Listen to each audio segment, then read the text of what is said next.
This is the part two of a video I should have made a while ago, and that is when I first purchased the Everse 8, and I made a couple of videos about it. I had promised and people requested how would it sound over a matching subwoofer. And I did do a video about the Everse 8 with the Bose Sub 1, but the obvious choice would be to match it up with the same company with the Everse 8 sub that matches closest to it, and that would be the ELX12-SP subwoofer. And that is not a new subwoofer, it's been out for a while, but that's the subject of our video today, this pairing. So the Everse 8, just to review, is a battery-powered top, but the bottom, the subwoofer, is not. And at this time, making this video, 2023, there is no battery-powered subwoofer that I'm interested in. They just haven't, no company has put it out yet that has the same power as AC, and possibly no company is even working on it. I'm not sure. It just might be something that isn't achievable. So what I do, the workaround, is I pair up that subwoofer that you see with an external battery pack. And it's the same battery pack I've used in all my other previous videos. If you need to see them, you can check them, go back and see them. And that is the Pro 600 watts, EcoFlow Pro 600 watts, and it runs the subwoofer with no issues. Little heads up, there's all kinds of external power units on the market, from Amazon especially. Just a little heads up is you don't want to go too low power-wise for a subwoofer. When it hits those peaks and you turn it up, the power unit or the sub will shut down. So I tried it with a 400 watt unit, it worked, but just a little heads up, I feel more comfortable with 600 watts. Matter of fact, 600 watts, it has never shut down. Okay, let's get back to the video. So the Everse 8 is very popular right now, $750. It was introduced, I'm not sure, I think at the end of 2022. And the trend has been in all the other tops out there, the JBL Compact, the Bose S1 Pro, a couple of others. Prices have begun to go down. I think the market just got saturated. There was just too many battery-powered tops for the buskers out there. I mean, how many buskers are there? DJs don't really use a small top like this, except they use it for ceremonies. Very popular for ceremonies. And acoustic guitar duos are getting on the bandwagon with the Everse 8. So the price has not gone down. That's my point. It stayed at $750. It's not going down. It's not budging, where all the others are going down. So supply and demand. That means a lot of people are buying the Everse 8. It's still very popular, and maybe it might not go down. The subwoofer, the ELX 12-inch, that's why they call it the 12-SP, it's 12-inch subwoofer. That is $900, and that price, it has remained for the last number of maybe 6 months or a year. It's the exact same price as the Bose Sub 1, $900. I have done another video where I compare those two subs. I'll just give you a quick rundown. The Sub 1, it is slightly lighter at 36 pounds. The EV is 42 pounds. Still very, very manageable. And I really like the fact that the EV has handles on both sides that makes it pretty easy to carry. I don't really feel that 42 pounds compared to 36 pounds. I do like the EV sub because it has the pole mount on top, where the Bose Sub 1, you have to lay on its side, which I don't really like the look. I like this more traditional look. And this is a more powerful sub. This will give you more headroom. Price is exactly the same, and I'm going to show you in a little while. The app on the EV is far, far away better than Bose. Bose has an app that is barely acceptable, if you even want to call it an app, but I guess you have to. But the EV app is #1 on the market, in my opinion. JBL, it's been pretty sad. They put out the Mark II and the Eon series, which are very good sounding, but they have struggled with their app. It's really kind of embarrassing. They're doing firmware updates. People are returning it. People are not happy. People are gigging, and in the middle of the gig, the thing needs to be updated. It's a real nightmare. I'm sad for JBL. It's too bad they've done that. So in my comments on the JBL website, I've been saying for the last couple of months, you need to look at the EV app. So simple, so easy to use, gig worthy. Well, that's what makes this system very, very competitive. So what is this competitive with? Well, some might call this a Bose killer. I love that title. That gets a lot of interest. Bose killer. Which Bose? Okay, we're talking not about the S1 Pro. Obviously, this is a higher performing system. The Everse 8 can go up to 121 dB. S1 Pro is 103 dB. So this is a much more higher power system. So the next, what I would compare this system to, and maybe kill it, the Bose killer, and that is the Bose Pro16. So the Bose Pro16 is slightly more powerful at 124 dB. This is 121, but this is more modular. I can take just the top, the Everse 8, which is battery powered, take that to a wedding ceremony.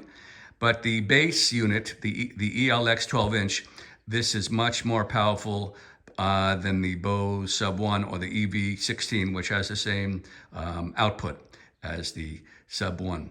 So this is 129 dBs on the ELX, and the Everse 8, on the Bose is 124 dB. So there is a difference there. And the EV also has an app that has something called the club mode, which I really think is great. You engage the club mode, and all of a sudden, you really hear a big difference. The bass really kicks out, punches more, and I've never seen that in any other company. It also has scenes. You can save scenes, but that's it. This is a traditional point source system, meaning it has a tighter dispersion, where when you look at the Pro16 Bose and even the Pro 8, those have 180 degrees. This has 100, so it's a much tighter dispersion, and this is more of your typical top that they've have out for years, point source, top and bottom matching, where the column arrays have certain advantages, and the 180 degree dispersion for Bose is unmatched in the industry, and many people go for Bose because of that. So that's a major difference. I like the fact that, again, I'm going to mention modular. I could take away the Everse 8 top. If I need something more powerful, then I go to my QSC CP8 top, which is even less expensive, but it's AC only, but more power. And then from there, I have the QSC K8.2, even more power.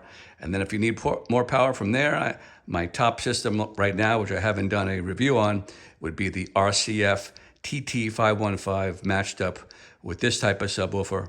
And if I need more, then I go to the Sub 2. Okay, I think we're ready for a quick demo, and we'll see what this sounds like. The song, To Prevent Copyright Issues, is a song I created from GarageBand. You might have heard it on past videos, but playing it safe I don't want to get any copyright hits. The subwoofer is set at 100 hertz, which is a good blend with the top. If you need more power, then I would go through a mixer. I'm gonna be playing Bluetooth today.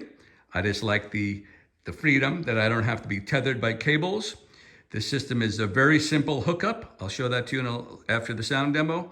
All I need is one XLR cable from the top to the subwoofer, one power cable, either to the AC wall or, in my case, to a external power source. So it's a very simple setup. A pole, $30 pole, and that's it. It's pretty simple, very fast. I would say setting this up is no slower than a column array, about the same. Sounds great. So here we go.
So to me, this is the epitome of high tech, a product of the 1980s. So here we have no wires. I can walk around the venue or the home or wherever I'm playing from. Bluetooth is an incredible invention. I don't think it gets enough credit.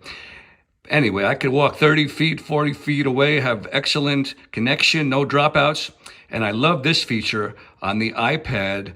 And I do suggest a large iPad when you're doing this, so you have more screen to work with. And that is split screen. That's really nice. So on my left, I have my iTunes.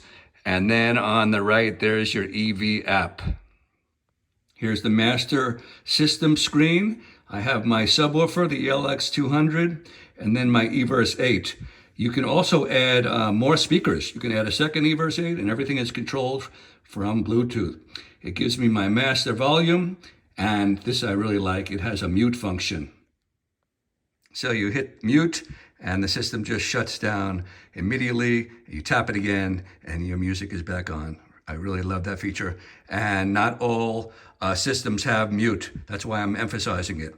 I have the Turbo Sound IP300, great app, great control, great sound, but it doesn't have mute, and I really miss it.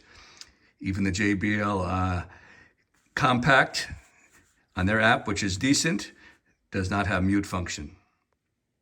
So I click onto subwoofer only. And again, the JBL app, you can't do this. You can't isolate just one thing like this and zoom in on it. So here is just the sub. Again, I have my mute function. I have my main volume at -6 dB. So just imagine how much more headroom I had. There's your crossover, and there's the modes I was talking about. Right now it's on music mode. Here's the Everse 8, zoomed in on that. And if you want to know my settings, the bass is at 0. I'm having the subwoofer handle the bass. Some people even lower the bass to get even more headroom. I boost the mids. I'm boosting the treble to a certain extent, and it really sounds excellent. Matter of fact, a future video, I've been playing the Everse 8 with the very expensive, over $1,000, almost $2,000 RCF TT515. And the Everse 8, sound-wise, is staying right with it. It's that quality of a sound. Very impressed. Then I can open up and really zoom in on just this channel. I can further EQ it, mute it again, and it has reverb you can add if you're doing instruments. But what I really like is that slider feature on the side here, where I can just increase it by finger control. No other app does this. I could tap it, tap, increase, tap, decrease. Really quality. EV, I don't know how they did it, their engineers, but hats off to whoever came up with this app. Like I'll say it again, best on the market. Let's talk about setup. So here's the back of the Everse 8. There's my setting, -22. So you can imagine the amount of headroom I still have. So I don't have anything into input 1 and 2 because I'm using Bluetooth, but that's where you would run a mixer or instruments directly into it. From my mix out, I'm using a single XLR cable, and we follow that cable down, and there's the subwoofer, one cable into it, and there is one power cable. I like the rocker switch on the sub, very heavy duty, nice texture on the sub, and into my power source. And that is the EcoFlow Pro 600 watts. And that's it. Very minimal cabling, very neat, simple system, and you're ready to rock and roll. Ready to wrap this video up? Okay, let's talk about price. Very important deciding factor. We have the Everse 8 holding steady, $750. The subwoofer ELX12, $900. You have a pole, $30, and I even threw in the price of an XLR cable, $20. Total, I'm not counting the battery because not everybody wants battery power, so that's a different subject. So the total system cost is $1,700, $1,700. Let's see, what does it compare to? The EV in its own family, the column array, very popular. The EV30M, which has the mixer built in. You don't need a pole, you don't need cable, everything is built in, except it doesn't have battery powered, but this, comparing AC to AC, and that system is $1,500. So $200 less.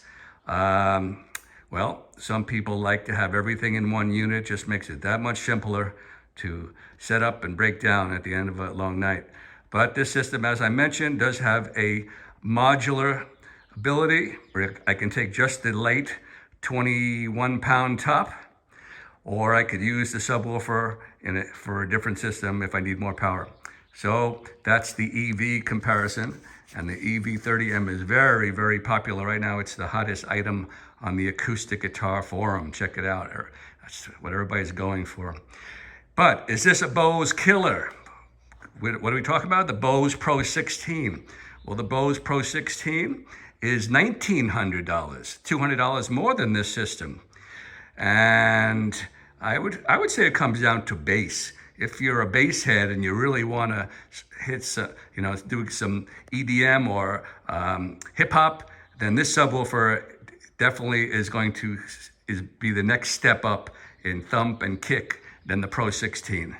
This is a real subwoofer, an external subwoofer, where the Pro16 has everything built in, smaller cabinet, and you definitely lose some of that performance, and the specs show it. This is 129 dB, the subwoofer, and the Pro16 is 124. So 5 dB is considerable, almost twice the perceivable power. But I mentioned before on the Bose, you have your 180-degree throw. So it really comes down to what you're looking for. Both great units. I'm not going to say this is a Bose killer, but maybe for some people it is, and some people this might be better. It really depends on what you need. Okay, I think we're done. I just want to emphasize one more time the lightweight of that subwoofer, 42 pounds. My next subwoofer that I use jumps up to 56 pounds, the Sub 2, which is still very light compared to most. But 42 to 56, I get kind of lazy and leave the Sub 2 at home, where I take this all the time. The next step up is then you go to your 60-pound, 80-pound subs. Okay, that's a wrap. So is this my best modular system? Is this my best portable system? I would have to say no, actually. Sometimes I need a little more power than that Everse 8 can give me, and the QSC CP8 gives me that extra power, almost double the power headroom. But this is a wonderful system, and you just can't beat that, the luxury of that app control that you don't have with the old school QSC CP8. So again, getting back to what you need, this is a wonderful system. If you can handle that price. This is Bill. Check out my next video. That will be my 100th video.